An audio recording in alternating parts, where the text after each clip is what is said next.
So, good evening. How are you all doing on this lovely Friday evening? It's in December now. We are getting towards Christmas, of course. And joining us all the way from his hotel room in London is, of course, the Lord Andreas. How are you this week?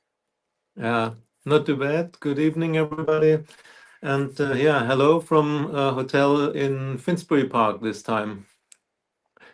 Oh, nice and close to the ground for you. Yes, of course. As the game will start at 12 tomorrow, it's good to be close to the Emirates and have a short walk only. Exactly, yeah. So it's a nice walk as well, actually. It's a nice walk from Finsbury Park to Emirates. So that'll be good. It will be good. Now, of course, it has been we'd imagine, wouldn't we, that it's been a fairly quiet week for Arsenal with no games and stuff like that. But actually, quite unusually, there's been quite a lot of stuff going on. And the first thing, of course, that we need to discuss is an article that was produced, what was it, a week or so ago.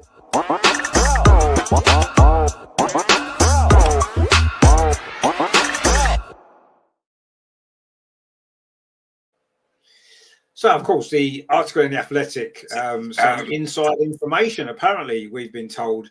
And it was all about, mostly about a little bit of unrest, maybe, amongst some of the players and inside the club in general. There seems to be some sort of disagreements going on, a few senior players with maybe too much influence, some of the other players maybe feeling a little bit pushed out. And one or two questions really were raised on the back of that article. I mean, I know some people might question it and say, well, how legitimate was it? I mean, it's from The Athletic. I think they're a pretty trusted source, to be fair.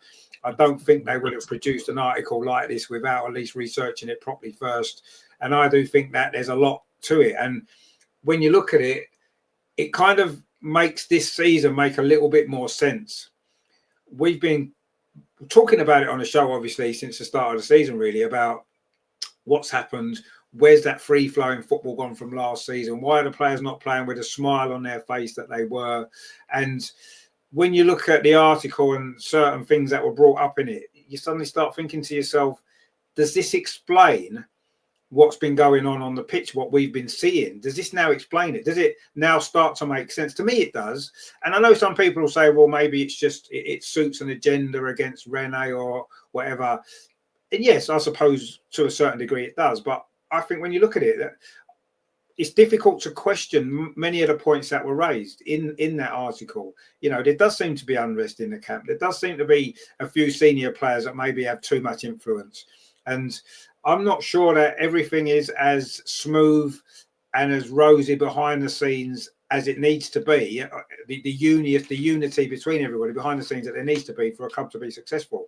And I'm starting to really worry now a little bit about what's going to happen. Can Rene sort this out? I know she said in her press conference today there's no problem, but she's going to say that, isn't she? She's not going to come out and say, oh, yeah, of course there's problems. Do you know what I mean? She's not going to say that. So it was almost irrelevant to ask her because she was never going to say anything else. But, I mean, Andreas, what have you made of that? Because to me, that makes a lot of sense.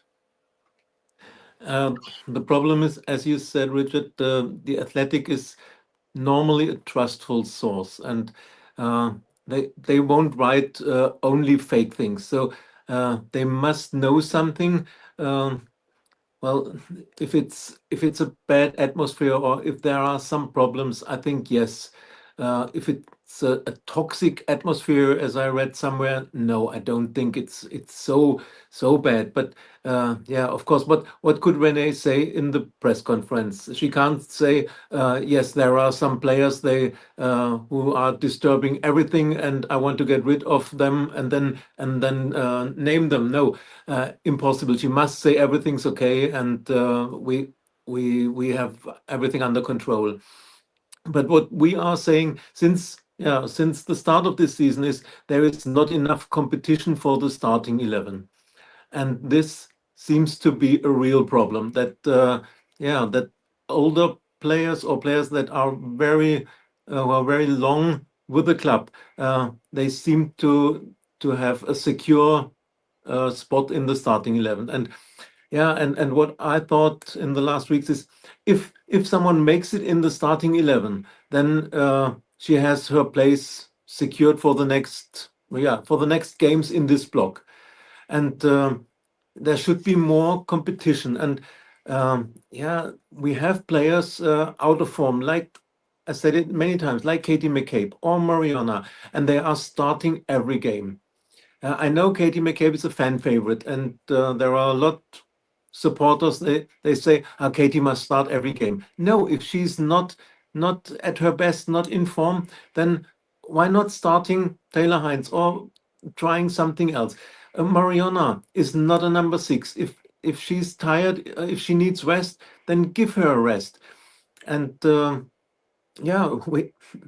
we seem to have problems, and we said it many times. Is Renee the right person to solve these problems, to form a group in which one is fighting for the other? And I don't see it in this season. This togetherness is not as it was in last season, when as long as you win something, then everything is okay. But we are not winning, and we have problems, and we have not the results we want, and then the problems occur or are growing. And that's what the article, I think, from the Athletic says, that there are problems, maybe smaller problems, tiny problems, but they are growing, and they are not being solved by the by the manager or by the staff. Yeah, it's a problem. And once again, the team is too long together. No fresh blood in the team. And we see it now with the injury from Daphne. She's out now. Our goalkeeper number 3, who hasn't got any minutes before, who isn't trusted by the manager, has to play the next block of games. And Renee said Daphne is carrying issues or problems since the start of the season. If she's carrying problems, but had to play, this means she doesn't trust the other players. And this is only one point. There are others like Kyra Kunikros, like Vicky Pelova. They feel the manager doesn't trust me. What is my role in the team, in the squad? And these are the problems I think the article goes about. Yeah, I mean, the fact that they've took the time to produce an article about these problems, to me, it makes so much sense. I mean, I think as well, I think that there's 2 issues with Renee that to me came across in the article a little bit. And I think the first one, it was, she's not really been used to managing a big squad of players that she's got now, because when she was managing previously, it was in in a smaller league, smaller club, and then obviously she's been assistant with Jonas, and now suddenly she's got to go from being maybe the friend of the players, if you like, to suddenly big group of players. And I think it's quite obvious that she struggled with that. Team selections have suggested that she's got a certain number of players that she does trust, as you mentioned there, and I think that's key.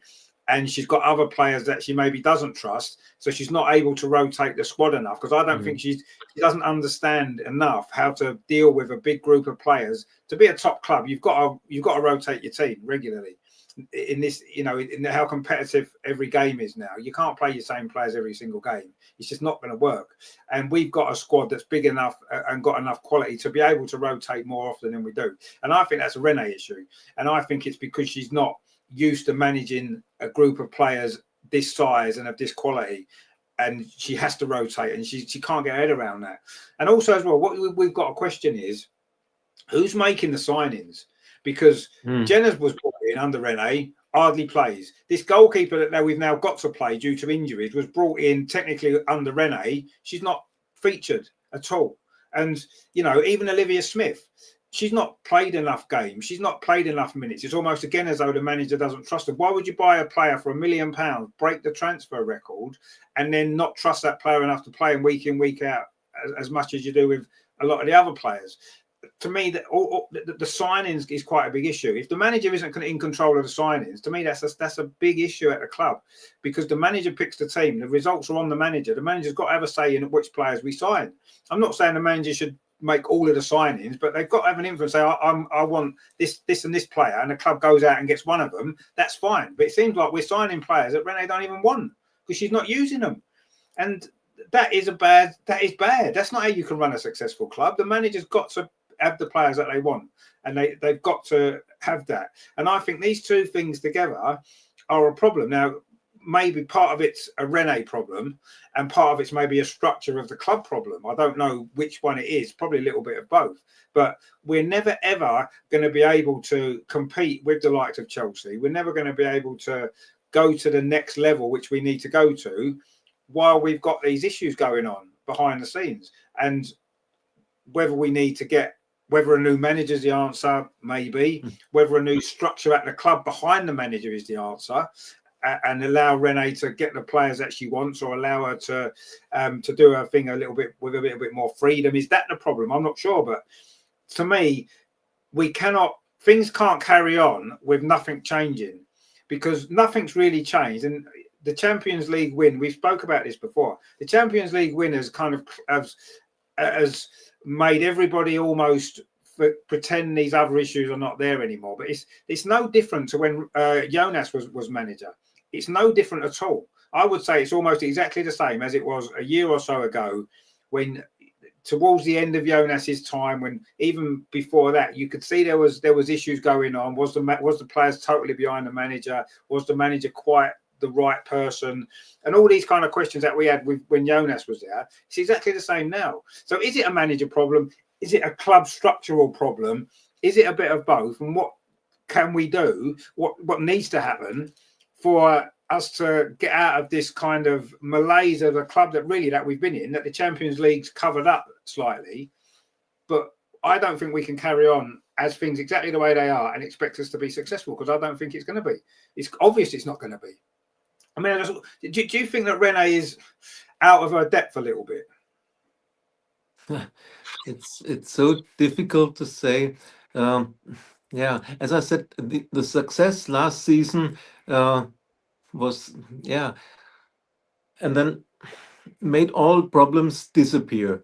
But one point I think was that young players don't find the pathway to the first team. And I don't say that the likes of Catherine Kuhl or Rosa Kafaji would be the solution for us and would have brought the success this season. But these are examples. Or take Freya Godfrey. She had to go to London City and now is a Lioness. So it seems to be very difficult to find the pathway in the first team squad or in the starting lineup. And the only one who made it was Katie Reid. Would she had made it in the starting 11 or in the squad if Leah Williamson was not injured? That's another question. So it seems that it's very difficult for young players to go through and to establish themselves in this team. I can't say whether this is a problem of Renee or of the team structure. These elder players who dominate the dressing room, maybe, I don't know. And the fact with the signings you mentioned, Renee is not the manager. She's only the head coach. Maybe in this word, maybe there is something in it that explains also where the difficulties are. Is she only head coach, only responsible for coaching, but not for managing this team, for signing? Can she say, I want to sign this player or this player? Does she give a list, or does Claire Wheatley or whoever decide this? And then they say, oh, we have signed Olivia Smith, we have signed Rosa Kafaji or Jenna Nice-One. Make the best out of this. I don't know. We don't have enough information about this, but maybe this is part of the problem, that she's not the manager like Arteta is. You can have your opinion about him, but he's responsible for the men's team. And is Renee fully responsible, or for how many percent is she responsible for everything behind and creating the squad? I have no information, so we can only suggest or think what might be the reasons.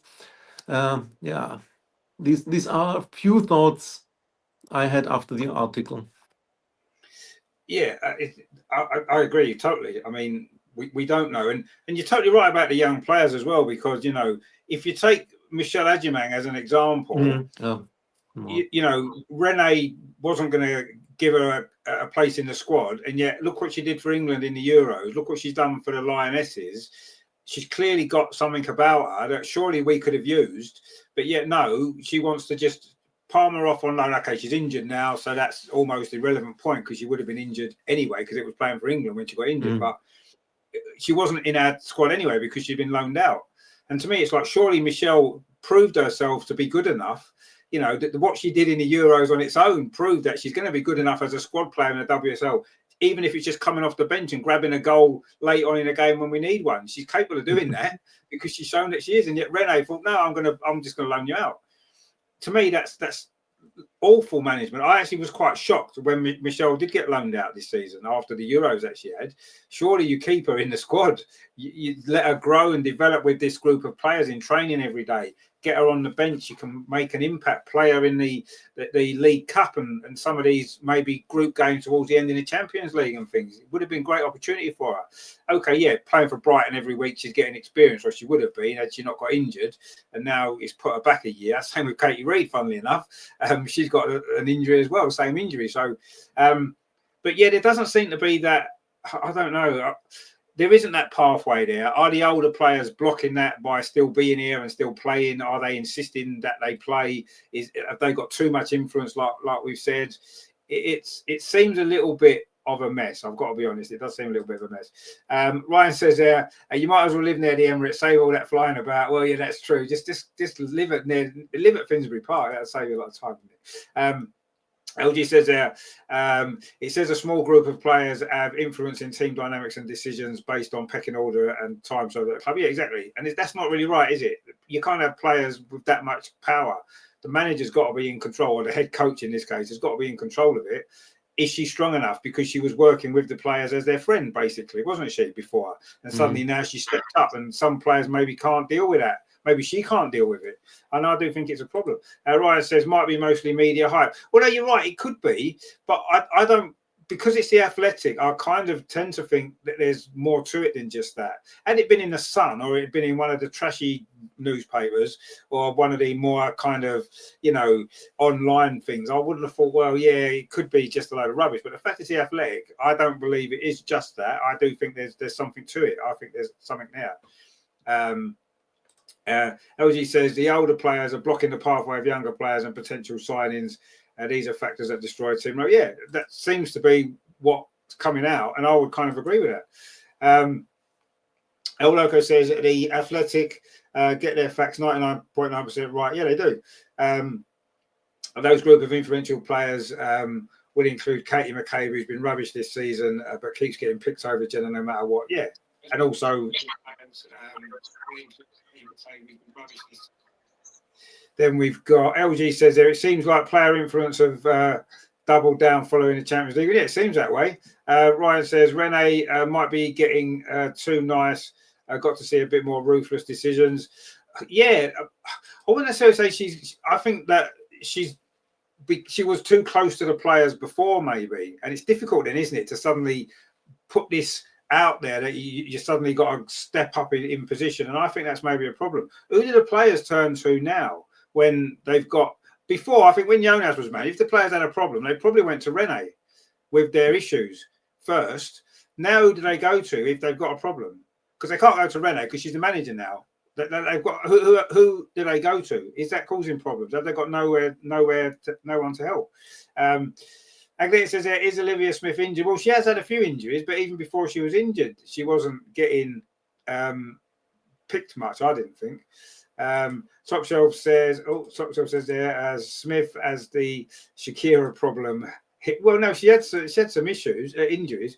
Greg says we'll never get to the level of Chelsea because our club won't spend the money.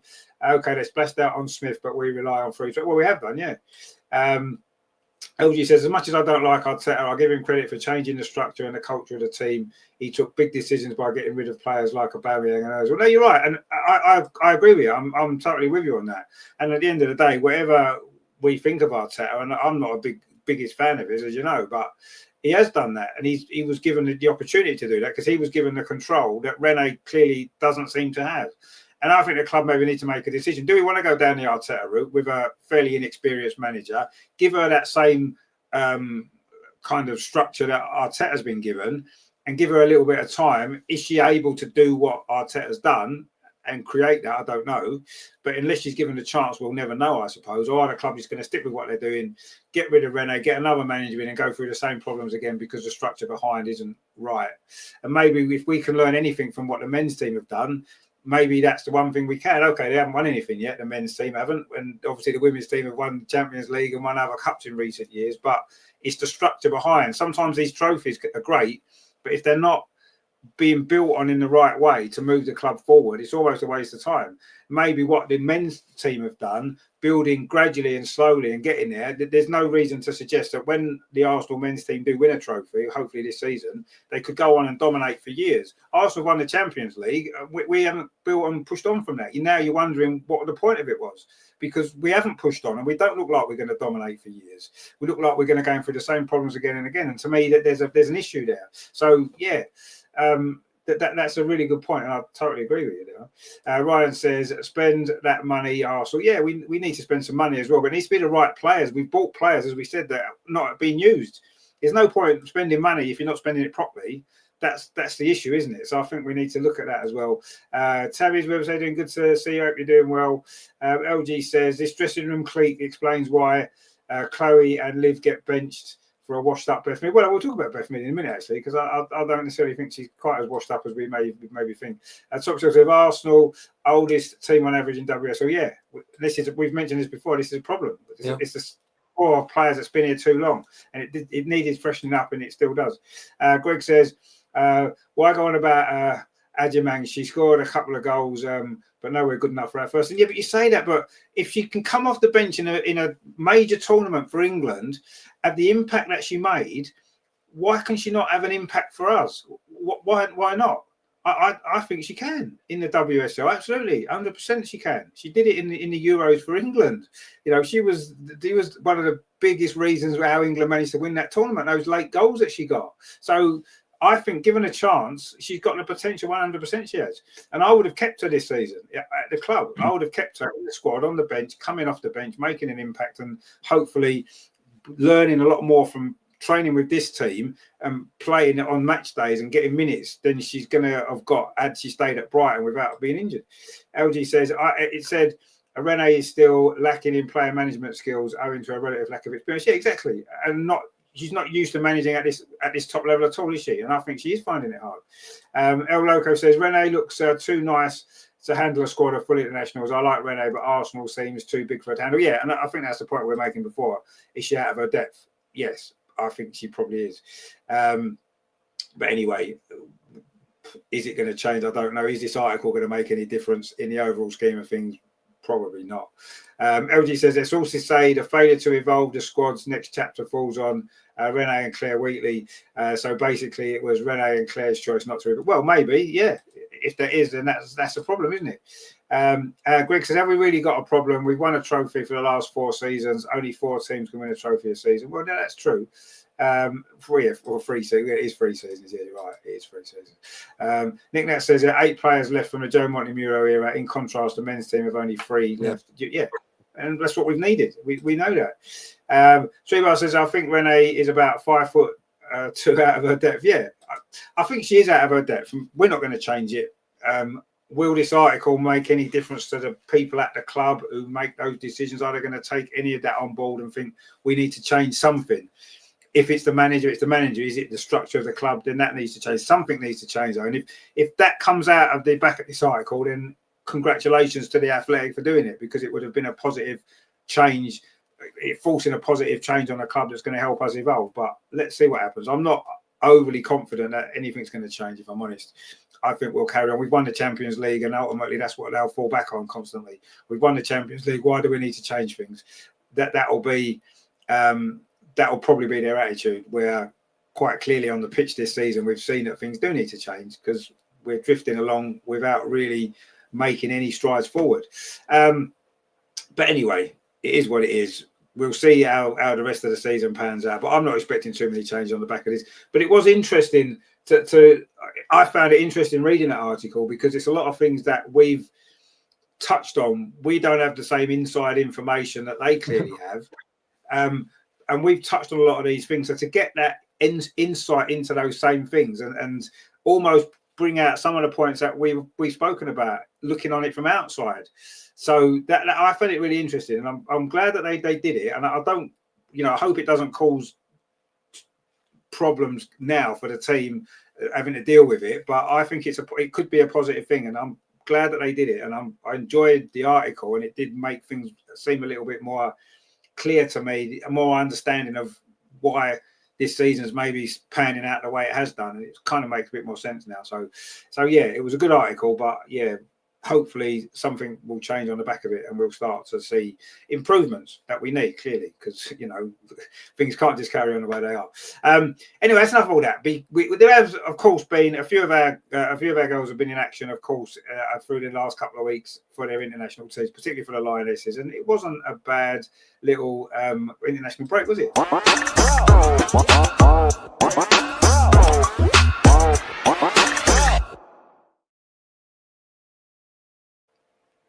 So, of course, Beth Mead, there's a lot of criticism on the channel this season. So it's good to see her have a big impact, certainly in the first game against China, against China, when she scored those 2 goals. And it was good to see her, obviously, getting a lot of minutes as well. And I think she's proved that she's still got enough about her to be able to do a job for us as well. And I think sometimes she's been criticised a lot. And I'm not saying that she's at her very, very best, but she's still able to produce these moments, and she can still score goals. She can still create goals. She's still a very good player. And I think we should maybe just enjoy the fact that we can still watch her play for a bit longer. We know she's coming towards the end. That's obvious, but at least I thought it was good to see her play so well for England. But of course, the big story from the Lionesses games was, of course, the injury to Chloe Kelly very, very early on in that game. It looks like it's not the bad injury that we feared it might have been, but it's still bad enough. It's going to keep her out of this block of games when she's just started to get back in the team. A bit frustrating, really, because, when she set up the first goal, didn't she, against Ghana, and then, she got injured, and that's it, really. So that's a real shame, because, Chloe Kelly, I think, is an important player for us, and I think we're going to miss her not being available. But I mean, overall, it was obviously you went to the China game, which was quite an enjoyable game for England, winning quite comfortably. Yeah, you have to say moderate opposition, but you can only beat what's in front of you, and you have to do it in the best way possible. And I thought England played well in that game. Obviously, some of our girls played well as well, which was nice to see, getting amongst the goals. I mean, obviously, you said in the vlog, you obviously enjoyed the game. It was good, and I suppose it was good to be there to see the return of the European champions. I mean, what did you make of the sort of 2 Lionesses games? Because overall, I thought there were some good opportunities for some players to come in as well, some younger players get minutes in the team and do well. And it's kind of I thought it was quite positive, actually, at the 2 games. But I know the opposition wasn't the best, but it was 2 good games, I thought. Yeah, you can only play as good as necessary, and it depends what the opponents offer. And China, I mean, they are the current Asian champions, and the Lionesses are the European champions. So it's not a team like let's say Uzbekistan or Azerbaijan. It's still a very good international team, and the first 5 minutes or so, China started well and tried to attack by themselves, but then the early goals killed their game plan and gave our players more confidence. And the longer the game went, I think after 50 minutes, we were 3-0 up. Then everything is floating, and yeah. Beth Mead was on fire in the first half. She scored 2 brilliant goals, and yeah, Georgia Stanway with a hat trick. It was nice to see all these connections on the pitch working and dominating a team like China. They had no chances after the first 5 minutes. What I always criticize on Serena is that she puts on the same 11. I think at halftime, when you are 5-0 up against China, she could have made 4 or 5 changes. It doesn't matter if in the end you win 5-1 or 5-2, but give them more chances to play. Why was it necessary to keep Alessia Russo 80 minutes or 85 minutes on the pitch? Yes, she scored a wonderful goal in the end, and I think she was happy, and for her self-confidence was good to score. But Serena knows what she can expect from Alessia Russo or from others whom she kept too long on the pitch. I think Georgia Stanway was very long on the pitch. Kira Walsh was playing, was she 90 minutes? Okay, she was the captain. But anyway, why not making subs at halftime? That's always something I'm criticizing on Serena, especially when you are 5-0 up. But anyway, it was a good performance, and yeah, good for the self-confidence. The second game was not as good, but anyway, we managed to win, and yeah, good for Lucia Kendall to score a goal in her, was it her second game for the Lionesses? Very good that Lotta got a lot of minutes. Finally, she was trusted to play. And we all know how with all her heart she's giving for the Lionesses. So it was great to see her on the pitch. And I think Maya Letizier deserved to play as a center back. She's not a right back, or what Serena once said. She's playing a very good season for United, and she should get minutes. So this was good too. Yeah, there was rotation in the second game. Good to see younger players. Yeah, the injury from Chloe Kelly. It's terrible to see. She just seemed to be match fit now, and now she's out again. But anyway, this shows how important Beth Mead will be for us in the next block. Fortunately, we have a player like Beth Mead now when Chloe is out for the next 5 games. Once again, we seem to collect an injury every week. Every game, one player is injured from us. The men's team, the women's team. What's going on? Yeah, that's another question. What's going on in our training match preparations? Are we doing things really perfectly? Is our medical staff perfect, or are there issues? Why do we have so many injuries, small injuries, or players that are out for a few weeks? And this is the same problem for years now. So I'm doubting our medical team, whether they are doing everything correct.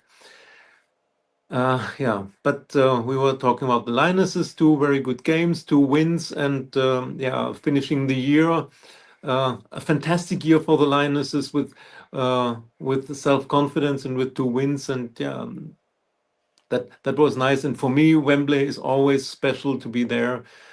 74,000, fantastic atmosphere.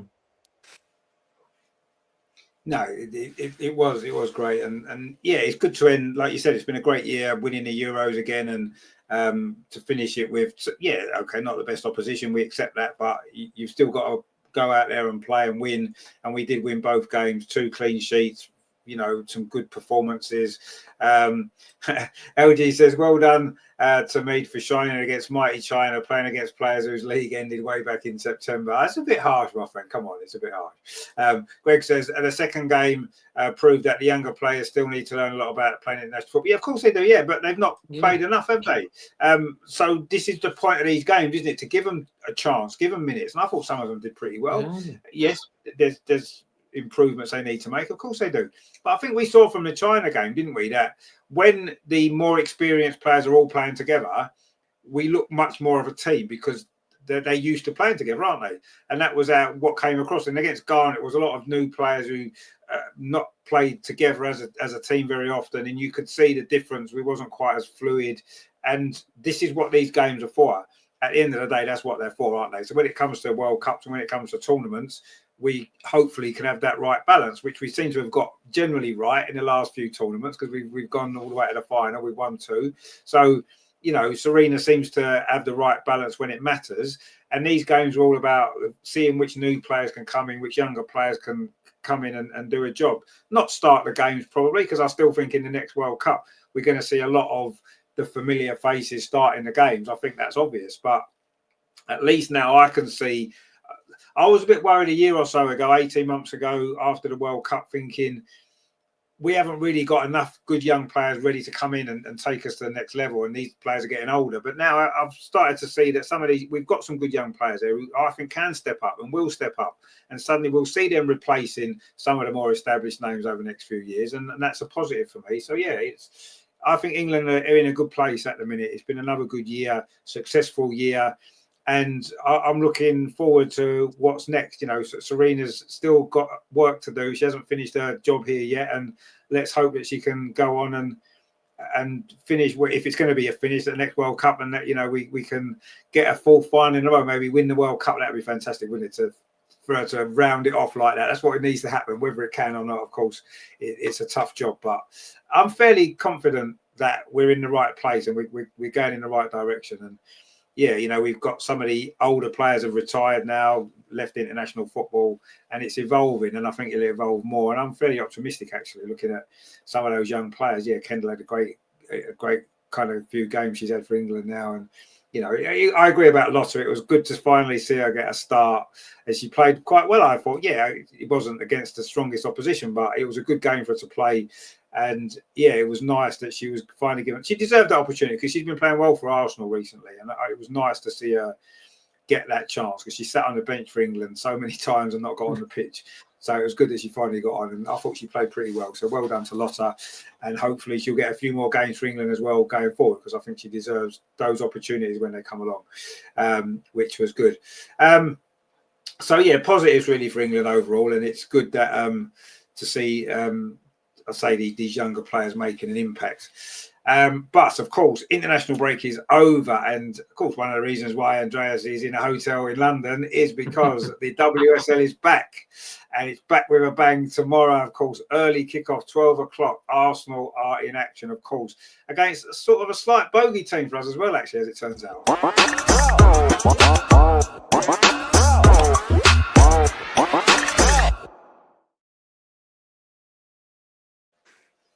So, of course, Liverpool, who were bottom of the table, looking like they were really down and out, struggling, and then suddenly they got a result against Chelsea, and they seem to have got getting their act together at a bad time for us, potentially, But obviously, we've got 2 of their better players that we signed in the summer, and I don't know. Obviously, we're at home at the Emirates.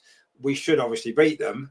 But then Chelsea would have expected to have beaten them as well. So, we need to bear in mind that they come into this game on the back of that fantastic result that they got. And apart from giving everybody else hope that they can get a result against Chelsea as well, it's caused us a problem now because we've now got to play them next. And, I'm sure when they saw the fixtures, either side of this international break, to play Chelsea and Arsenal in consecutive matches, either side of internationals, probably didn't fill them with too much optimism. But now they'll be going into this game absolutely buzzing, won't they? Having got that result before, knowing that they've won at the Emirates before Liverpool, they beat us at Meadow Park in the FA Cup. They've got they're a difficult opposition for us, so they have proved to be in games, haven't they? They've we found it difficult against them a few times now. I mean, Andreas, obviously it's a massive game. We have to win. We have to put all this talk behind the scenes with the article and all this other stuff behind us, potential unrest, and go out on that pitch tomorrow and try and get this season back on track, because it's been very up and down, and we need to find this consistency. And we need to start now, don't we? Just start tomorrow. We've got a few big games coming up in December, and Liverpool at home, we should expect to win, shouldn't we? Yeah, I mean, and it's ridiculous to say it's a massive game for us when you play against the team on bottom of the table who hasn't won a game so far this season. But in our situation, our last game, we threw away 2 more points against Spurs. We are on 4th place, and we can't lose any more points if we want to stay in competition for this 3rd place. So it's a must win, and therefore it's a massive game for us. And I think we lost in the last 2 or 3 years. We lost 2 games against Liverpool at home, 1-0. The WSL opener 2 seasons ago, and last season the FA Cup game. Of course, we signed 2 of their best players with Taylor and Olivia. But anyway, they got a draw against Chelsea, and yeah, we had the same result against Chelsea. So there's no reason to underestimate them. Yes, they have a few injury problems. I think Grace Fisk is injured and can't play. She's out at least until end of the year, if I'm correct. Yeah, they have some problems, but on the other side, they are complete outsiders. And if they lose at the Emirates, nobody will say anything. It's normal. Liverpool, in their current situation, losing against Arsenal, yeah, of course. It's not a game that really matters. If they get a point from this game, it's a bonus for them. If they win, well, it would be a massive bonus. So the pressure is on us, because everybody expects us to win, and that's what we have to expect from ourselves, from the team. And yeah, I say, yeah, we are big favorites, and I'm convinced that we will win. But in the situation we are, and after international break, everything is a bit difficult. I don't know when the Australians came back from their camp. It's always a bit difficult after an international break, and yeah, it needs concentration from the first whistle. And yeah, let's be concentrated. Let's dominate this. And for the next block, we are playing Liverpool, Everton, Twente, Leuven, and Crystal Palace. 5 opponents, which shouldn't be a problem for us. Normally, it should be 5 wins for us. So let's start this block successfully and gain self-confidence from this, and not have a tough 1-0 in which we in the end we have to be anxious that one set piece or one corner and they take away a point from us. No, let's dominate, let's score goals, and go out of this game with self-confidence. I really hope they are concentrated, and yeah, hopefully the whole team will prove everybody that this article in the Athletic is not true or is not influencing us. I hope they stand together as a team and not see more problems or say, oh yeah, this article was right. So now everybody knows what's going wrong with us. No, please stand together and show resilience and fight together. Yeah, no, that's exactly what we need. And you know, sometimes when there seems like there's attacking from outside, it can sometimes pull everybody together, can't it? And that's what needs to happen now, not only tomorrow, but in these next block of games in particular, because like you said, they're listing those opposition that we've got coming up. Really, we should win all those games. We should do. realistically, looking at the opposition, we should win them all. But as we've seen this season, football doesn't always work like that. Chelsea would have expected to have beaten Liverpool, and they didn't. You know, as someone's mentioned here, you know, Lethal Chicken says we should expect to win, but we expected to beat Villa and Spurs. Exactly, yeah. And that's almost the point, isn't it? You know, we can expect to win all these 5 games, but we've got to go out on the pitch and do it, because that's where it counts. You know, we should win. Of course we should. But are we going to do it? Well, let's see. We've got to start one game at a time. And obviously tomorrow is the next game. It's the biggest game because it's the next one that's coming up. And we have to win. And yes, I agree. If we scrape a lucky 1-0 win against Liverpool at home, yes, we'll take the 3 points, I suppose. But that's not really what's required at the moment, is it? What's required is a good performance, a team fighting together, a team working together and producing a sort of performance. I'm not saying that we're suddenly going to click into gear and we're going to see that wonderful football that we saw at the end back of last season. We're probably not going to see that tomorrow because we're not coming into it in that kind of frame of mind. But we need to put in a good performance tomorrow. Everybody needs to be on side. We need to be all pushing in the same direction and put a good performance in. And if it so happens that we win 1-0, but we've dominated the game, missed 50 chances and played really well, that's fine. We accept that. That's not a problem. But if we scrape a lucky 1-0 win and we were fortunate, then I don't think that's really going to be a good enough start to this block of games. Yes, we've got a couple of injuries now that, you know, goalkeeping situation is a problem. We don't even know too much about this goalkeeper, Borehamwood, who's going to have to play now, apart from what she did in pre-season, which didn't fill us with a lot of confidence. But she's now got to play. Obviously, you know, we know Chloe's out as well. She's an important player for us, and we're going to be missing her. So that's a problem. But, of course, on the plus side for the injuries, it looks as though Kim Little and Leah Williamson are both available, apparently, for tomorrow. Whether they'll start the game, I certainly don't think Leah Williamson will start the game. Coming from nowhere, I think she'll be on the bench and she'll probably come on later on. But it's good news that 2 of the big leaders who we've maybe have missed. I think we've missed them. And I think that, you know, we were talking before about some of the older senior players blocking the pathway, but I think with Kim Little and Leah Williams, I don't necessarily think that's the case. I think those 2 are role models for the younger players. Katie Reid's come on such a lot from learning from Leah Williamson, and I think Kim Little has such a positive influence on everybody. So having those 2 players back in the squad tomorrow, I think is a massive, massive positive. And yes, we've got a few injuries that we need to deal with, but I think those 2 coming back could be, especially Leah Williamson. I think her coming back into the team once she's up to speed again, I think that's going to be massive for us. We've missed her a lot.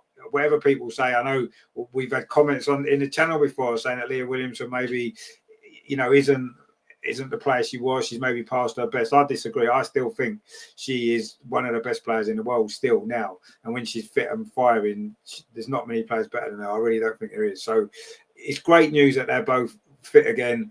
Let's hope that they can, you know, stay fit, first of all, and hopefully they can have a big impact, not only on the pitch, but also in the dressing room now, being in part of the squad. I think that's so important. So I think that those 2 coming back on its own should be enough to give us a massive lift for this game anyway. Not that we should need something like that to lift us. We should be ready for it anyway. But I think that's a big, massive plus. And I'm looking forward to seeing them both back, particularly Leah Williamson, because I think we really, really have missed her. And that's great news. I hope she can play tomorrow at some stage. And this can be the start. This block of 5 games is probably a good block for her to come back into and start edging her way back in against opposition that we should beat, but it's good to give her some minutes on the pitch, and hopefully by the time we finish this block, have the Christmas break and come back, she'll be 100% fit and ready for the big challenges that's going to lie ahead in the second half of the season. So yeah, that couldn't have come at a better time actually. So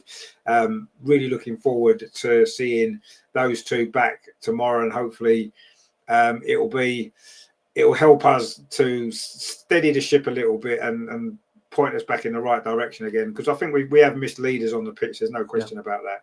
And so this is a really big positive to have both of those 2 coming back at the same time now at such a crucial point in the season. I mean, we do need a score prediction from you, Andreas. Obviously, you'll be there tomorrow, early kickoff, which isn't ideal, I don't think. Anyway, I think for the atmosphere and everything else, I don't think it's ideal for that early kickoff, but it is what it is. We need to go out and win the game. What's your score prediction tomorrow then against who are a difficult team for us to play? They always have been. Yeah. Before I say my score prediction, I just want to agree with the return of Kim and Leah, especially Leah Williamson. I think Kim is the leader of the team. Everything okay, but she's more the quiet leader. She's leading by example, or yeah. While Leah is a louder leader, and this was missing in the team.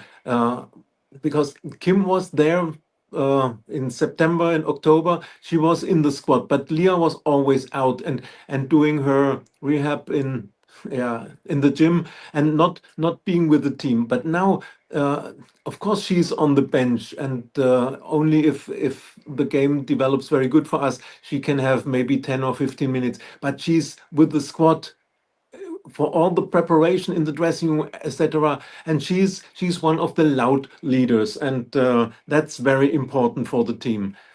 Yeah, so these are two good signs, and yeah, for the score prediction, I say it won't be free floating as we all hope for. So I say we'll win 2-0. A clean sheet would be very good for Anneke Borbe in goal. For her self-confidence and to prove that she can be the one for the next 5 games. And I hope that we will score 2 goals and don't have too many problems. But yeah, as I said, after the international break, it won't be free floating and scoring like the Lionesses against China. No, I don't expect this. But anyway, with a good performance and a solid 2-0, I would be satisfied tomorrow. Yeah, I think we have to win the game first and foremost, because that's expected anyway against a team like Liverpool at the bottom of the league. But yeah, I do think it might be a struggle at times. I think it may well be a struggle at times. But I think ultimately having the 2 big leaders back, and I think being at home, I know Liverpool are going to come into it on quite a high from the last result, but we should have far too much for them in the end. And I mean, 2-0 does seem quite a decent shout. I actually think in the end, what will happen is, I think it could be quite scrappy for a while. I think we might struggle to break them down, as we tend to have done at home against Liverpool anyway. But I do think in the end, we'll maybe get 1 goal in the first half. And then I think towards the end of the game, last 15, 20 minutes, I think they'll tire and we'll start to make that count. And we maybe pop in another couple of goals. I think I'll go for 3-0. Just, I think towards the end of the game, I think we'll get a couple of goals in the last 10 minutes maybe. It might end up looking a bit more comfortable than maybe it was. But we'll be fine with that. We'll take that. And I think we've got far too much quality for them. But we'll have to see. LG says there, the fact that Daphne, who has been playing on one leg since late last season and still preferred over the other goalkeepers, shows complacency in the window for not signing a competent goalkeeper to replace David. Well, we did. We brought this. Obviously, we brought in Anneke Borbe, which we haven't seen her play yet. That surely was the idea. That's what we thought she was brought in for. I mean, to be fair, with your goalkeeper, that's the one position, the goalkeeper, that doesn't tend to get rotated very often. Maybe in the odd cup game you do, but you get your number one goalkeeper. Your number one goalkeeper tends to play. So I don't necessarily, yes, okay, Daphne's been carrying an injury, which now is even more obvious because she's going to be out for a while, as she missed a spells last season. She does seem to have a bit of an injury problem, but you only really make a change in goal for this reason. And we're not going to know how good this other goalkeeper is, Borbe, until we see her play. So starting tomorrow, we'll see what she's like. She's going to get a run of games anyway now, because she's the only fit goalkeeper we've got. So she's going to have to stay fit, first of all, is important. Otherwise, we're going to end up with Leah Williamson in goal. But we need to see what she's like. Hopefully, she won't be tested too much tomorrow, because Liverpool aren't noted for scoring lots and lots of goals, and we are at home. So we would expect that she's going to have a fairly quiet afternoon. But let's hope so. Greg says that we'll win 5-1. Well, that would be nice, wouldn't it? If we can find a way to score them goals again like we were last season, that would be really good. LG says that it said that Jenna is keen on a move, citing a lack of minutes as well as locker room issues. Yeah, I mean, obviously she's going to want to move, isn't she? Because she's not playing. Why would any player want to stay at a club when you're not getting on the pitch? Just a waste of time. Absolute waste of time. I don't know why we bought her. And I say, I don't think Renee had any say in that whatsoever, because she's made it quite clear she doesn't want her because she doesn't play her. So, yeah, it's a shame because, you know, I think we're all quite excited when we signed her actually last year, thinking, oh, this is a good signing. Never quite worked out. But obviously, if she does leave, we wish her all the best. And it's a shame it never worked out for her. She never got the opportunity. It's not her fault. She just never got to play. Although we don't know what's gone on behind the scenes, do we, with her? We don't know whether there was issues there. That's the reason why. And there's gone 2-0 as well. Yeah, that would be fine. Trevor says there, I feel sorry for Jenna. No idea what happened there. Guess we'll never know. Maybe when she leaves, she might come out and tell us what happened. Who knows? But yeah, it is a shame. I feel sorry for her. But, you know, football can be quite a cutthroat business at times. And if it doesn't work, you know, if the manager doesn't fancy or whatever it might be, that can be what happens, and it's a shame. But yeah, hopefully she'll find herself a club that she can be happy with and play and crack on with her career, because it's almost like a wasted year for her, really. Greg says 2-0, that's the score for the first 20 minutes. Well, maybe. We'll see. It'd be nice, wouldn't it? We can relax then. LG says the club knew pre-season that Leah will be out of a long injury. Why didn't they sign a replacement? Is it because of Leah having influence by not risking losing her place? I actually think that, to be fair, I kind of get your point, but I actually think that maybe Katie Reid's emergence was the reason why. They probably looked at Katie Reid and thought Katie Reid could step in short term to replace Leah Williamson. And I think maybe, you know, we were saying before about young players not being given an opportunity. If we'd signed a new signing in the summer, Katie Reid wouldn't have played. She wouldn't have got a game. So I actually think that was actually a good decision by the club to give her that opportunity, because she came in and wasn't she brilliant for those first few games? She was absolutely brilliant. So I actually think that was if the club made that decision to say, look, we know Leah's out, but we're going to give Katie a chance. To me, that's positive. We need to be applauding that decision, not saying why didn't we sign someone else, because then Katie never gets a chance, and Katie was as good as anybody we could have signed would have been. So I actually like that idea that the club have done that, if that was the reason. Maybe they just didn't want to spend any money and thought, well, we'll just get by. And Katie got a bit fortunate to get the chance and she took it. But I don't know. I'd like to think that the club decided to give Katie that opportunity and she took it. So brilliant. So I'm happy with that. And now Leah's back. Fantastic as well. And we're going to hopefully see the influence that she does have on this team, on the pitch as well as off the pitch, but actually on the pitch playing, you know, because any team in the world will miss a player of her quality. Whatever anyone says, she's still a fantastic player. She's still a world-class player. Captain of the European champions, double European champions, captain of this. You know what I mean? You don't become captain of your country if you're not an exceptional player and an exceptional leader. And that's what she is. And if Leah turns around and says, I don't want us to sign a player because I don't want to be left out of the team, then I don't care. Leah can do what she wants. She's the most Arsenal player through and through that we've got. You do whatever she wants, quite honestly. But I don't think that's happened. I think the club put faith in Katie Reid, and it did pay off until her injury, obviously, because she was brilliant, absolutely brilliant. Top Shelf says I was surprised with Katie's pace. Yeah, I was just surprised how easily no, I wasn't actually totally surprised, because I said last season when we saw her play, you can see a lot of Leah Williamson in her, I think, the way she plays. So I wasn't surprised. Maybe how well she played for so many games consecutively. Young players tend to be a bit up and down, hit and miss, but she wasn't. So, but yeah, it was brilliant, actually. So there you go. Seymour says, and you could see game by game increasing Katie Reid's confidence. Yeah, she was growing and growing, wasn't she? And it's such a shame she got injured at the wrong time, really, for her, because who knows where this season might have gone for her. And I can still see a partnership at the back of Leah and Katie Reid as the centre back partnership going forward, and I think that would be fantastic. And I think Katie Reid is the natural replacement for Leah anyway when she eventually has to retire.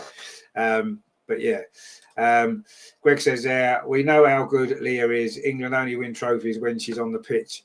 She's the best central defender. Oh, yeah, and I don't think she's not just a central defender, is she? As a footballer, she's a fantastic all-round footballer. Like, she's played in midfield before. I know she doesn't like to play there, but she can play in midfield. That's how good a player she is.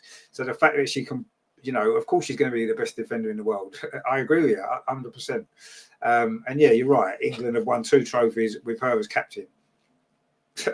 The only England captain to lift a trophy twice. What more can you say? You know what I mean? You can't say any more than that. She's at the pinnacle, and she's Arsenal through and through. What more do you want? Honestly, what more do you want? But yeah, so there is good news on the injury on the injury side of things, and this is good news. But yeah, I think I'm going to go 3-0. I think in the end it will look maybe more. It could even be 4-0, but I think it will be a difficult game, but in the end we'll be too strong, and I think that will show.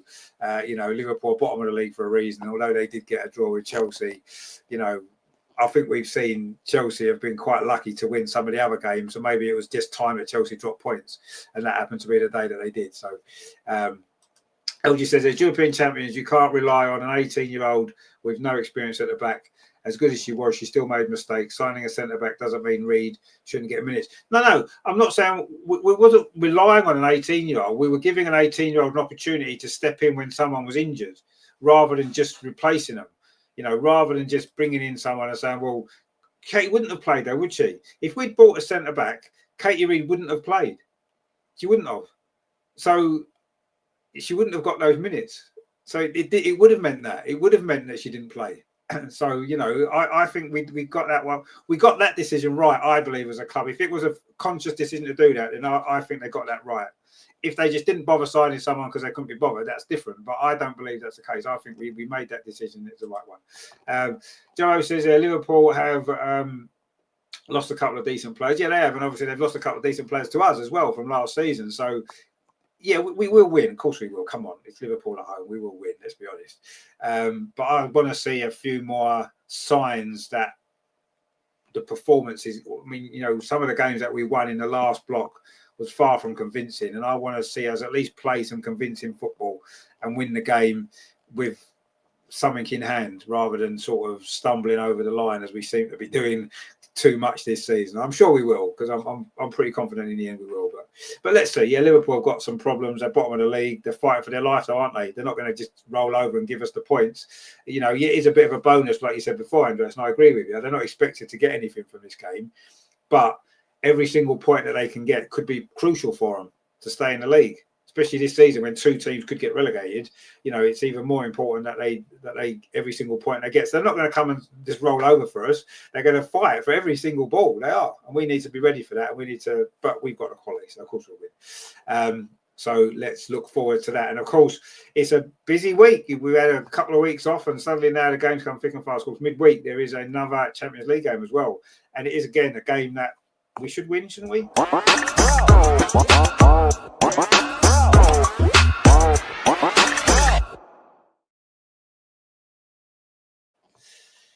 So, yeah, of course, FC Twente from Holland, one of the games in the group that we looked at the start and thought, yes, that should be 3 points, no problem at all. Home game against them.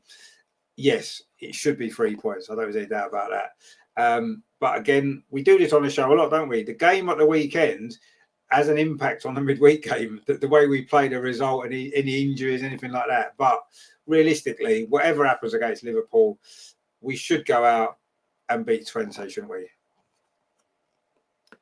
Yeah, this is a game we must win, and if we want to qualify, I don't think that 6 points is enough. We already have 6 points, but it will be very difficult to finish in top 4. I don't think we will make it even if we win both games, but then we have to play these playoffs from 5th to 12th position, and therefore it's very important to finish as high as possible to get the not so strong teams in the playoffs. And Twente, they have 2 points so far, 2 draws. One was a draw against Chelsea, 1-1. So as the same as we said about Liverpool, they drew against Chelsea like we did. So no reason to underestimate them. They are as good as we are. And of course, it's at Meadow Park. It's at home. We have more quality in the squad, and normally we should beat a team like Twente comfortably. But yeah, let's see if we gain some confidence from the Liverpool game. If we win comfortably against Liverpool, I think then 20 won't be a problem. But if it will be a scrappy 1-0 or a very difficult game, hopefully not more injuries, but then we will struggle against Twente, as they will park the bus and try to take 1 point from us. And yeah, they still have a chance. Let me look on the table. Yeah, at the moment they are in 40th position, 3 points behind the 12th. So yeah, they will try to get 1 point and not do very much for the offensive. It will be our task to dominate, to create chances, and to play a low block. Not easy. Weather conditions won't be the best. I think it will be rainy, cold. But anyway, it's Meadow Park. It's our home, and we will beat them. You want a score prediction? Difficult. We have beaten Real Madrid 2-1, so we should beat 23-1. That will do. That will definitely do. Like you said, these last two games we have to win. We should win on paper, as we said. But yeah, I think if we win those last two games, I agree. I don't think it'll be enough to get us top four. So we are going to probably end up in those playoffs. And you're right, that the higher we finish, potentially the better draw we'll get, which is always going to help. And yeah, all we can really do is, we've dropped points in games previously in the group. We can't do anything about that now. All we can do is focus on these last two games, get the 6 points, and that should be enough to certainly fifth place may even be enough for fifth place, which would be decent, I suppose, when you look at, we lost 2 of the first 3 games in the group. So I suppose we're going to be reasonably happy with, if we do finish top 5, I think that would be a decent enough effort. So, but yeah, obviously we should beat them at Meadow Park. I don't think there's much doubt about that. We haven't played as well at Meadow Park in the last couple of seasons as we did previously. Maybe playing at the Emirates on a bigger pitch, we've got used to that now, and we're playing on a smaller pitch. We seem to find it a bit more difficult, maybe. But yeah, I think we should, regardless of Liverpool, we should be FC Twente fairly comfortably, I would expect. Yes, they got a draw against Chelsea, but I don't expect that we'll drop points against them, to be honest. And I think, yeah, it's difficult to give a prediction because we should win reasonably comfortably, but we said that a lot and it doesn't seem to have happened very often this season. We seem to struggle to score goals. We seem to struggle to create chances even, really. But I think in the end, again, I think we'll be far too strong for them. I wouldn't be surprised if that was a 3-0 as well. I mean, my concern at the minute is the goalkeeper. I don't really know too much about her, and it's a little bit of a worry for me that suddenly she's playing in these games. And yes, we should beat these teams comfortably, and she probably won't have a lot to do. But I'm not sure can she command the defence in the same way that Daphne does? Is she going to be able to make those sort of saves if needed? We could easily concede goals in both of these games because it's an untried goalkeeper, really. So that's my only worry. We should be able to score enough goals, even if we did concede a goal here and there. But yeah, I'm gonna go 3-0, and again, and I think that will be more comfortable. I think the Liverpool one might not be until towards the end. I think the 20 game, I think, will be more comfortable. I think we'll get an early goal. We'll settle down. We'll probably miss a few chances, but we'll win fairly comfortably in the end. And it's going to be a good week, an important week. That it needs to be a good week. So that's what we need to do. Tribar says, as an aside, the viewing figures for the WSL now, Sky over 5-year monopoly, are well down. Not great for developing the women's game as a whole if no one is watching. No, exactly. I mean, that's a good point, actually, because the TV coverage, I think, has been poor, actually, and I think that's one of the problems. Whoever's been hosting it, whether it's on the BBC, whether it's on Sky, whether it's on, I mean, the YouTube channel is the worst one out of a lot of them. To be fair, the coverage is terrible, and I think that women's football needs to be promoted in the right way. And you could say that there's been a good job done in the last few years. The Lioness's success has helped. Obviously, now there's more TV companies are prepared to put money into it, which is important as well. But if the coverage that they give us isn't very good, it's not going to bring it to a new audience, is it? We'll watch it because we want to see the games. So we're going to watch it regardless of how terrible it is, because that's what happens. But if what they need to do is attract new viewers, don't they? The viewing figures being down is actually quite worrying, because the way the sport's going to grow is more people watch it first of all on the telly, think, oh, this looks really good. I'll go to my local team. I'll go and watch a game. And that's what needs to happen. The only way that happens is the coverage has got to be better in the first place. And I think it's terrible, honestly. You know, the BBC, which I don't particularly like the BBC, but they're probably the best still at covering women's football, the games. And even their coverage isn't brilliant, but they are probably the best. And I do think that needs to improve massively, because it is so important. You're right, it absolutely is so important, and they're getting it wrong so far. They are getting it wrong. It's almost like they want to try and, I don't know, dumb it down. It seems like, oh, it's only women's football, so we'll make it a bit more fun. No, make it serious, like the Premier League.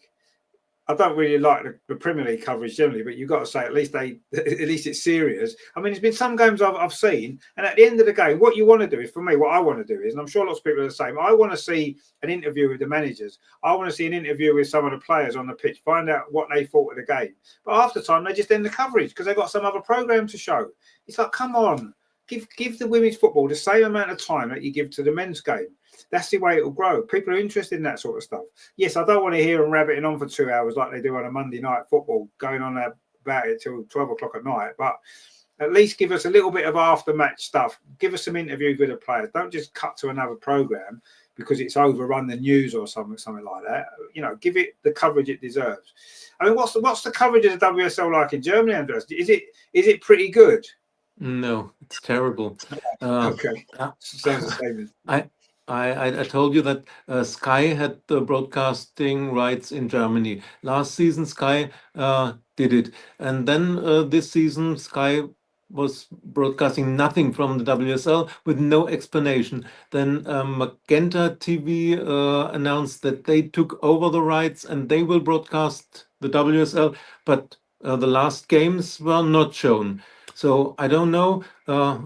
You have to search and watch on YouTube or put on a VPN to find the game somewhere.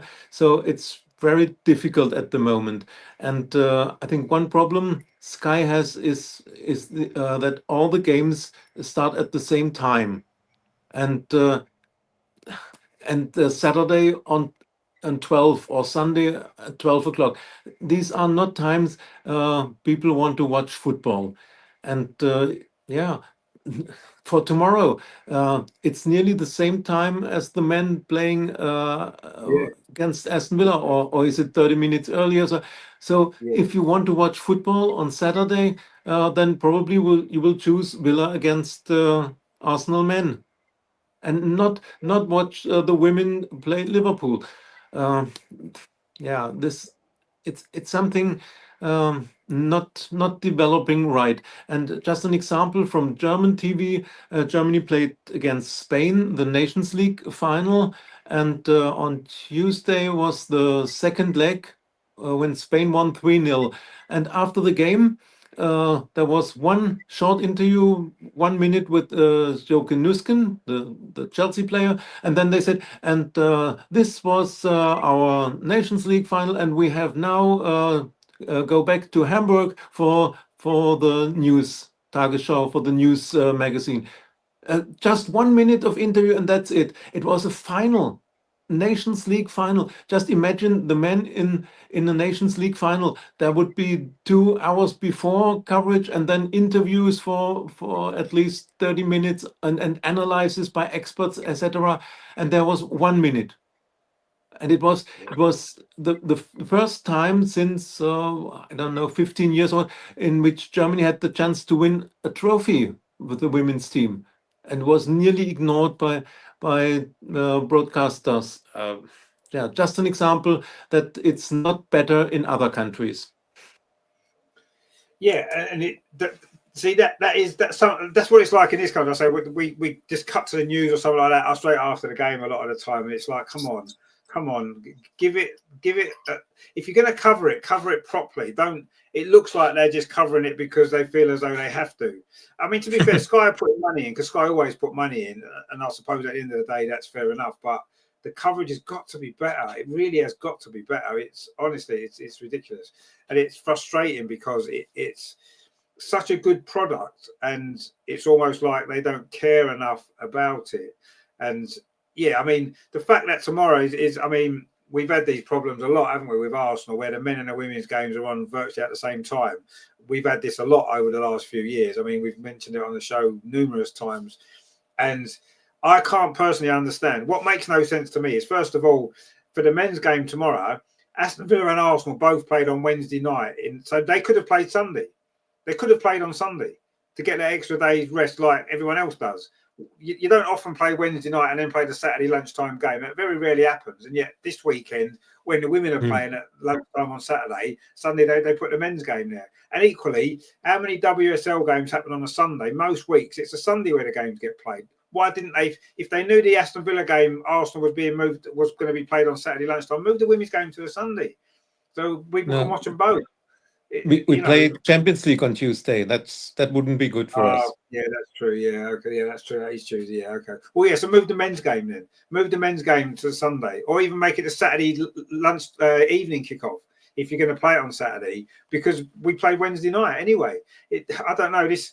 And this has happened loads of times before. This isn't the first time. It won't be the last time that we'll be mentioning this, I'm sure, because there'll be loads of other times. So I don't know. It just it's frustrating when you can you can fit the games around it. Really, you can, and they could have maybe done better with it and made a way to people can watch both games, because you're never gonna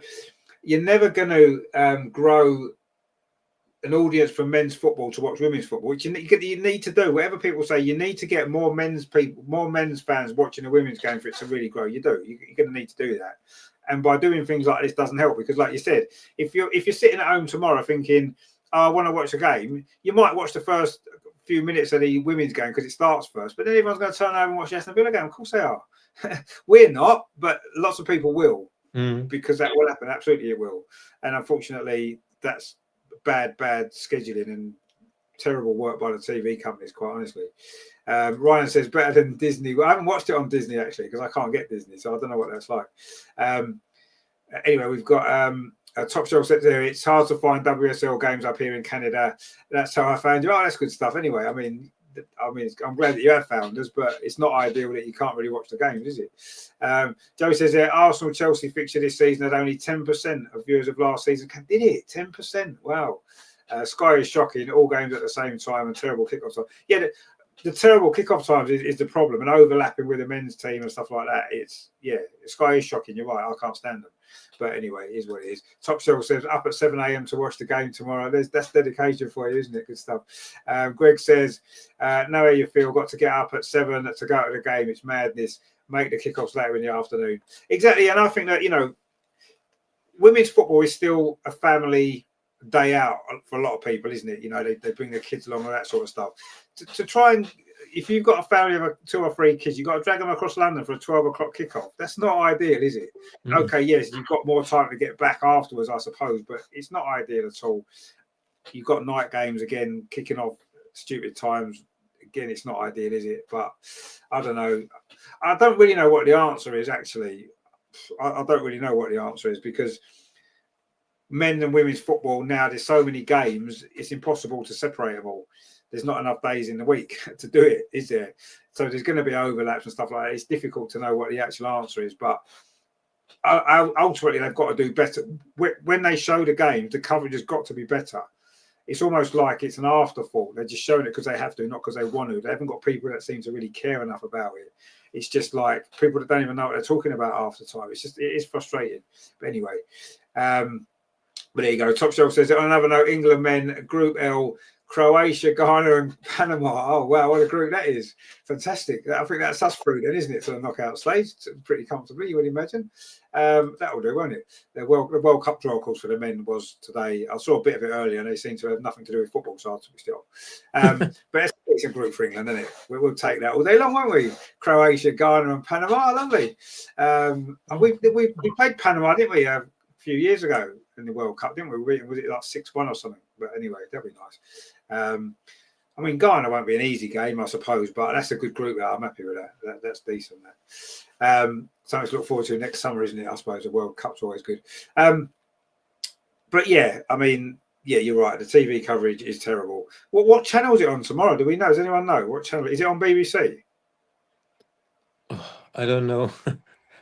I'll be at the Emirates. I don't know which channel, but just one episode. I was walking on Oxford Street today, and of course I was wearing my Arsenal jacket and cap, and yeah, someone asked me, "Excuse me, what's the best to watch the Arsenal game tomorrow?" And I said, "At the Emirates for the women's game."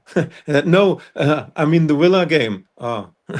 I said, then, yeah, that's the problem. If people have to decide whether watching the women's or the men's team at the same time, of course they say, I want to watch the men's game. And I said, the Tollington Arms or the Coronet are the best pubs where you can watch the games. But yeah, they will show the men's game.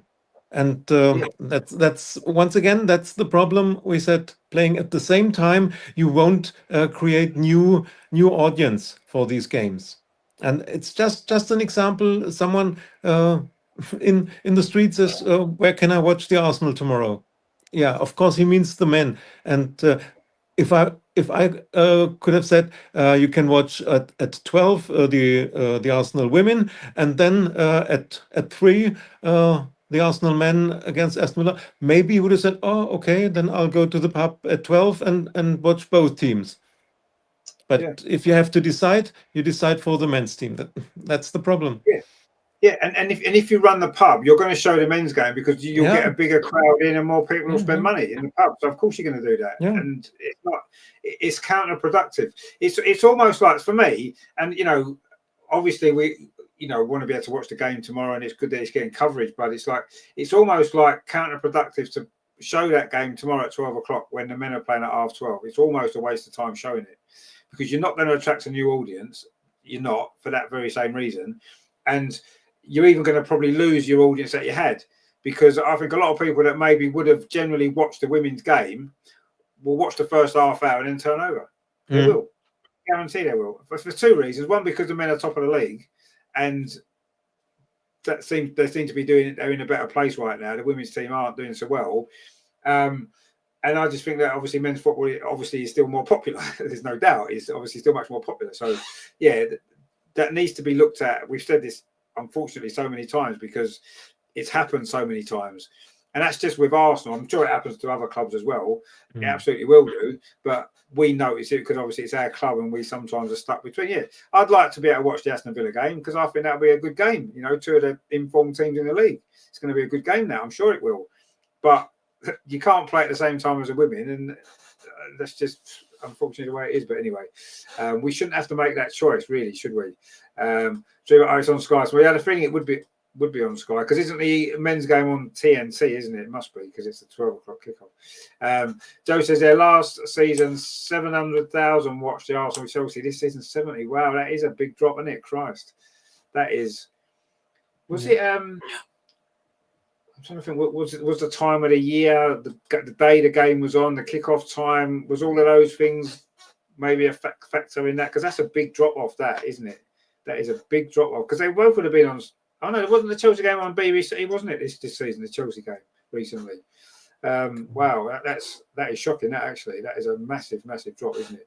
I mean, you said 10%, and then you actually, when you look at those figures there, that's like it's almost like nobody's watched it in comparison. I mean, 700,000 is decent. You think that's decent? That's what we need to do, and to drop it to 70,000, wow. Yeah, that's not good. That is not good at all. LG says Liv will be pumped for playing against a former club, but watch Rene Bencher. Yeah, that wouldn't surprise me actually. You may be right, but anyway, let's see. Ryan says, yeah, the men's draw is getting so complicated. The commentators don't even know what's going on. Yeah, I didn't know what was going on earlier, so I stopped watching it. Joe says, yeah, it's Sky Sports tomorrow. Yeah, that's good. Greg says, to attract a bigger audience for women's football, where's that gone? Is to get away from Sky. I still believe Arsenal should show the women's games on their own channel. Yeah, I agree. Getting all the football away from Sky would be a massive advantage. But you've got to pay to show the game, haven't you? Arsenal wouldn't be able to show it on their own channel because the rights have been sold to Sky, to Disney, or wherever else it is. So that is a problem. But you're right. I think all football, this should have happened years ago. All clubs have got their own YouTube channels now. They've got their own websites. Every single club could show all their games live. Why don't they do that? Charge a subscription. I'd actually even pay. I don't like paying for subscriptions to watch TV, but I would pay to watch all the games on Arsenal's website. Absolutely, I would. Of course, I would. One, because the club will get most of the money anyway, rather than going through TV. And also, you get to watch the games when they're on, rather than have to scratch around trying to find somewhere to show them. So, 100% that should always have happened. And why we're in 2025, almost 2026, and it still doesn't happen is beyond me. Why people are still paying Sky TV, I do not know. I can't get my head around it. It's awful, and it's killing football. It's not helping fans. It's not helping the game. It's not doing anything positive, and yet people will still, I'm still going to pay me £80 a month, whatever it is. Why? Don't do it. If everyone cancels, they're going to have to drop out of football because they won't be able to afford to keep doing it, and give other opportunities, like I say, club websites to show the games. Let me show the game. I'll show the game. I don't mind. I'll show it. I won't even ask. You don't even have to pay me that much money. I'll do it for like, I don't know, £100,000 a season. That'll do. I'll do it for free almost. LG says the big drop is because a lot of people don't have money for TV subscriptions. Last season it was free. Yeah, obviously that's a factor as well. When you look at how much it costs for Sky, that's what I say. Stop it. Just stop buying it. That's what I say. I haven't paid for Sky for years. But anyway, it's not going to improve, is it? Unfortunately, not for the foreseeable future. We're just going to have to suffer it and watch the games that we can watch when they're on and enjoy them. But I'm quite glad actually that I do a lot of the games on the show because I don't have to listen to all the nonsense on the telly because I have it on silent just to watch the game. So, and when I've actually had to watch it with the sound on because I've not been doing a show, some of the games, I think it makes me annoyed how bad it is. And that's the men's game as well. It's not just a women's game. And how many times you'll have an advert. I watched the what game was it the other night? I watched the Champions League game, the Arsenal Champions League game, and you're just about to have you have a break, an advert break. They'll have 10 million betting adverts, right? Then they'll go back to the stadium, and then just before the kickoff, they'll have another betting advert before the kickoff. It's like, what are you doing? It's ridiculous. Honestly, Sky just do my head in. I would stop them from having any involvement at all. And Trevor says, yeah, we are stuck with Sky deal for yeah, I know we are, yeah. Unless they go bust in the meantime and they can't afford to do it. That's the only way to make them go bust is to stop subscribing to them. That's what I would say. LG, you read that one before, yeah. But no, exactly. But anyway, look, it is what it is. It's not going to change. We're just going to have to suffer it, aren't we? Get on with it. Anyway, that has been the weekly show. It's been good, actually. Lots going on, which is what we like to see. Joe says, if I want to watch lots of football, which I do, I need to subscribe to Sky, Disney Plus, TNT, Prime. Yeah, exactly. Absolutely right. Or get a Fire Stick, and you get them all pretty much for nothing. Not that I recommend you do that, because technically it's against the law, but no one will know. So you probably better do it. That's the way forward, isn't it? Top Show says they're trying to get every last dollar from us fans, show all the games, get some interest going for fans on the fence. Exactly, yeah, that's what I would have them all on the club websites. That's what they should do, and promote them that way. But anyway, it's not going to happen, is it? So we'll just have to get on with it. Greg says the commentary is terrible. The people don't know anything about football and talk a load of rubbish. Yeah, they do. You're right. That's what I've noticed when I've listened to the commentary. Sometimes it makes me laugh. There was one game a couple of weeks ago I watched, and they didn't even know the players' names properly. It's like, how can you commentate on a game and not know the players' names? I mean, I can't pronounce half of them from some of the other teams from Europe and that, but at least I know who they are. I just can't pronounce their names very well. But anyway, look, I mean, it needs to improve, there's no doubt. But things are going to improve tomorrow because Arsenal are going to win. We're going to put the recent kind of frustrations behind us. We're going to put that article, throwing a little bit of mud at the team. We're going to put that behind us. Everyone's going to pull together, and we're going to go out there and we are going to thrash Liverpool, and they're not going to know what's hit them. And that is going to be good. And then it's going to start a brilliant little block of 5 games where, despite a few injuries, we're going to be flying, and we're going to go into Christmas in really, really good form. That's definitely what's going to happen. There's no doubt in my mind that that is what we're going to do, starting, of course, tomorrow lunchtime, 12 o'clock kickoff. And of course, Andreas will be there, and he'll be doing a vlog, no doubt, again for us, which has been fantastic. If you haven't watched the last one of the England game against China, check that out as well. And of course, the Real Madrid game was before that as well. Are you going to the Twente game on Tuesday as well? Yes, I'm staying here in London. No, I'm changing hotel on Monday to Premier Inn in Borehamwood, and I'm staying for the Twente game, of course. Yes. Oh, wow. Yeah. That sounds like a good week, that, doesn't it? There you go. Greg says, a nice hot sunny day tomorrow and a great win against Liverpool. I don't think it's going to be hot and sunny in London in December, but anyway. Rainy. I don't think that will be the case, but a great win against Liverpool would do, wouldn't it? And it would be a good way to start. It will be a good way to start the weekend. I'll be here, of course. I will for the game probably just before kickoff because I'll be busy in the morning, but I don't like the early kickoffs because they're a bit of a chew. But anyway, we'll be there. We'll enjoy it. It's going to be good. We're going to win. Of course we are. And then we can enjoy the weekend. That's what it's all about, isn't it? So join me for that. Thank you very much, of course, everyone, for joining us tonight. Thank you, of course, for all your comments, as always. Good to hear your thoughts, of course, as always. Andreas, as well, good to see you again. Have you enjoyed the show? Obviously, I haven't had a week off because of the international break. Yeah, of course. Was great to be back and talk about the Arsenal. It was a lot to talk about, and critical things, the athletic articles, some things that are not going well. But that's what I enjoy in this show, that I can discuss with other Arsenal supporters and say what I feel or what I think. It's always great to be on the show and discuss with our viewers. And looking forward tomorrow, seeing Greg again, and other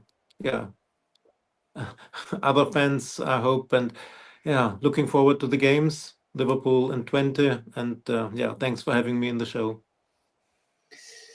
Yeah, no, it's going to be good tomorrow. Yes, if you do see Andreas at the Emirates, then of course do say hello. Of course, Greg's become quite a regular on the vlogs as well, which is good. So I'm sure we'll see his familiar face again tomorrow as well, which will be nice. I say if anyone else wants to get on there, give their thoughts on the game tomorrow, then that will be great as well.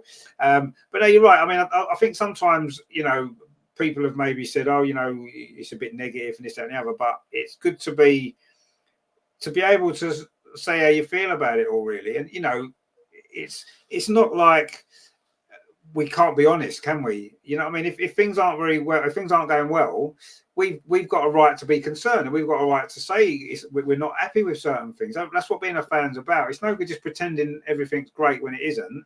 That's not going to achieve anything, is it? And at the end of the day, we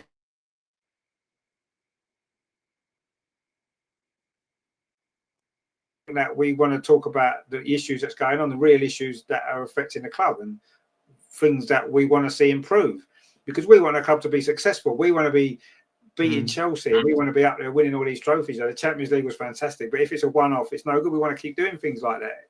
That's what we should be doing with Arsenal. That's what we want. So, if sometimes it comes across as negative, that isn't the idea of it. The idea is just, if we're unhappy and we're a bit frustrated with things, we just want to be able to talk about it, and we do. And it's good that you guys kind of join in and stuff as well, which is good. Joe says there, Andreas was a true fan, absolutely. And 170 Gunner says, big up Andreas, indeed. Ryan says, we are here to talk about the facts. Exactly, the facts. And sometimes the facts aren't always nice to talk about, are they? Because sometimes the facts are what they are. We would love to be sitting here top of the league, top of everything, winning every game 5-0, and just sitting here every week saying, isn't this fantastic? What brilliant, how brilliant are all our players, how brilliant's a manager, what a fantastic team we are. That would be great. It'd be a bit boring maybe after a few weeks of that, but it would be great to be able to do that. But that's not where we are. We're fourth in the league. We're underperforming. And these are things need to be talked about, Greg says it's great to be able to voice your opinion, but remember, it's the Arsenal, so we always go through it. Yeah, of course we do. We always have that. We always go through it, and the good thing is we go through it together, don't we? So that's not quite so bad when you suffer as a group rather than on your own. So Not that we're really suffering too much, I suppose. Maybe we nitpick a little bit, but we just want the best for the club, don't we? We want to see this club at the very top because that's where we should be. And that's what we want. That's the ambition that we have as fans for the club. And that's what I hope everyone at the club has the same ambitions. And we might achieve them again. You know, we were at the top for a very long time. And I want us to get back there again. I think we can. We've got everything's in, well, most things are in place. We've got the stadium now. We've got the crowd. You know, we've got a good group of players. We just need to make sure that we take that next step now. That's what we want to see. And hopefully that's what we'll do. And we'll see that coming up with these next block of games starting tomorrow, of course, because we're going to beat Liverpool, as we know. So, yeah, thank you very much, guys, for joining us. As always, it's been an absolute pleasure, as it generally is. Thank you for all your comments. We really do appreciate all of that as well, which is good. So thank you for that. If you are new here, maybe you've just come across us tonight, just skipping through YouTube as people do, and you've kind of enjoyed the show, give us a like. Don't forget to think about subscribing. We will be here tomorrow. Well, I'll be here tomorrow for the game, covering that for you. Obviously, Andreas will be in the stadium at the Emirates, cheering on the team, of course, doing his great vlogs as always. That'll be coming up on the channel as well at the weekend, so look out for that. And yeah, enjoy the game tomorrow. That's what it's all about, isn't it? If you're going to the Emirates, enjoy the game. If you're watching it on telly, watch with the commentary down and come and join us, and turn the sound off and watch it here with us. That'll be the best way to do it. And then, yeah, it's going to be a good weekend, isn't it? I'm sure it will. So we're going to enjoy it. We're going to get out and about in the cold weather as well. Greg says, every support of every team has the same problems. We're lucky to have each other. Exactly. Yeah, you're right. Absolutely. I mean, not every support has the same. I don't think Chelsea really have the same problems as us, do they, the last few years, really. You know, in the men's game, I don't think Man City have the same problems we do, but they have their own problems, I guess, in a different way. But I don't care about them. I care about our problems because that's what matters to us, and that's why we do this show, so that we can talk about the problems and makes it all a little bit better, doesn't it? It makes it feel a little bit better, even if it doesn't change anything really. Although last season, I think Renee watched the show. This season, she stopped watching it. I don't know why. Renee, get yourself back. Come back on a Friday. You've got nothing else to do on a Friday. You're sitting with your feet up, having a cup of tea, relaxing for the game. Watch us again. We'll put you right like we did last year. You listen to us, and what happened? You won the Champions League. You stopped listening to us, and now you're struggling with fourth place in the league. Not even going to get in qualified for the Champions League. So come on, get yourself back. Watch us again, and then everything will be right. And you know we'll start winning 5-0 again every week. That's all you need to do. So yeah, thanks guys for watching. As always, say thanks to Andreas, of course, for joining us. As always, I do say hello to him tomorrow if you're there. Enjoy the game. Enjoy your weekend. I'll see you tomorrow for the game at 12 o'clock. And it's going to be a good weekend. So come on, you Gunners. Let's do it. 3 points. No messing around. See you tomorrow, guys. Take it easy. Yeah. Bye.